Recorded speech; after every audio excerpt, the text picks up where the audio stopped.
Let's talk about a new word, Americanism. It sounds important, doesn't it?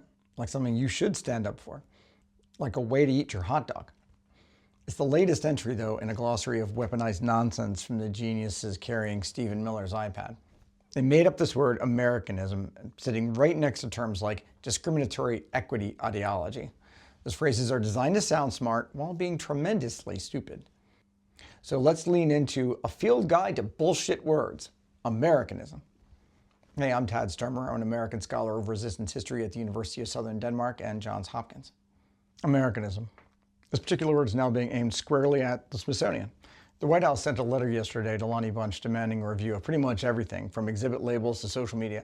And the language is a comic book of threats dressed up as a kind of, evil corporate HR memo.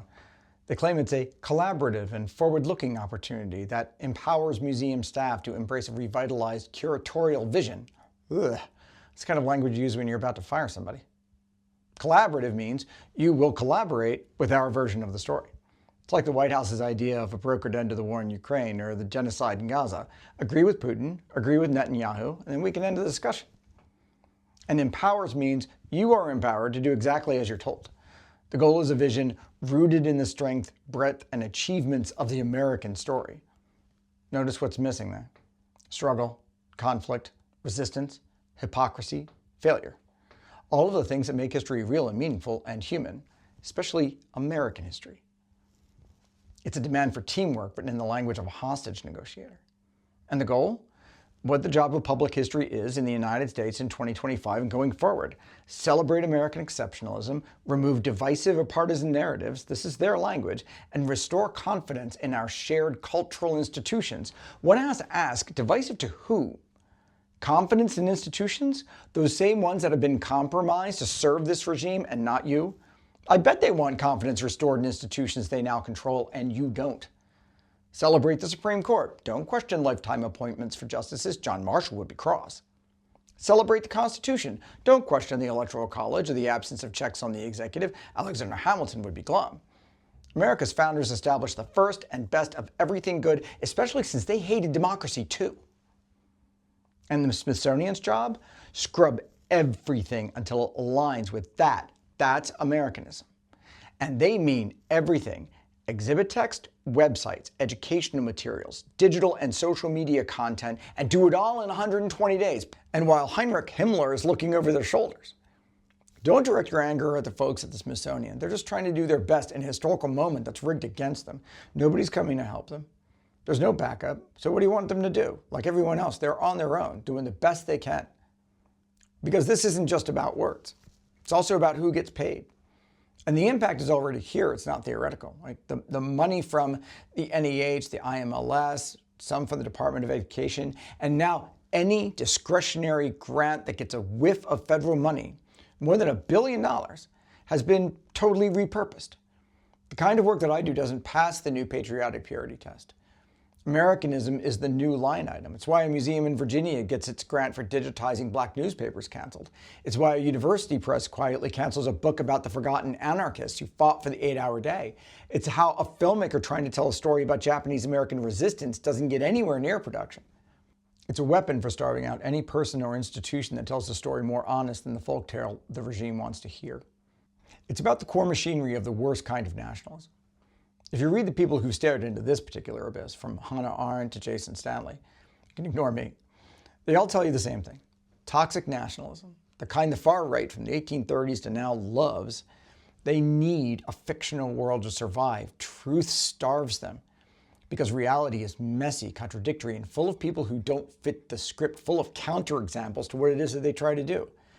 You have to control the past so you can control the present.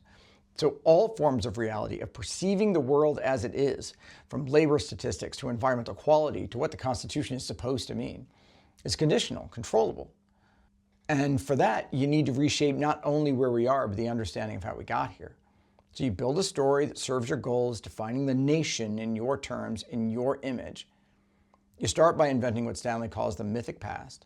A time of lost greatness and purity, a bedtime story where we were always noble and strong before they showed up and ruined everything. Now, the folktale does two things. First, it makes the authoritarians feel like the true victims, their heritage under siege, and they're just defending it. And you know how much these people love to pretend they're victims. Second, it makes reality irrelevant. Once you're living inside the tale, any fact that contradicts it isn't a correction. It's an attack on your identity, on who you are, a kind of unearned accomplishment, the sacred past itself, because of your connection to it. It's a kind of holy war. And here's the part that should piss everyone off. The ground for this was laid years ago, decades ago, by the very institutions and individuals that really should have known better. Mainstream academic history has sold a softer version of the same nationalist story, the same one that these folks are leaning into, the one where the founders were flawed but great, and America always bends towards justice. That's just Americanism with a PhD. It doesn't challenge the new regime. It gives them a foundation.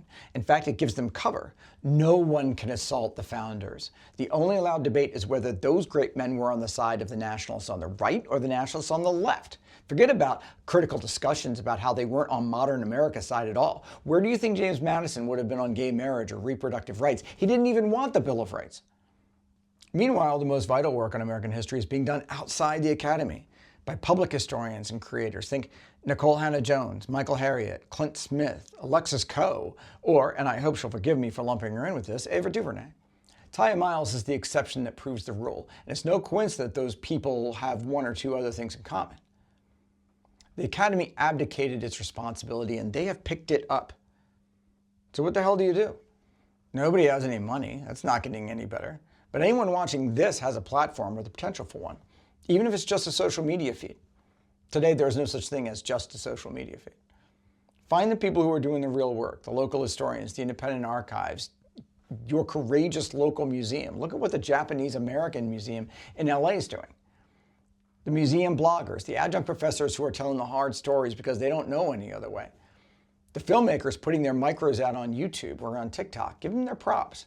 Share their work. Be the digital resistance by being the modern equivalent of that courier passing along the information that other people need to know to understand what's really going on in the middle of the night.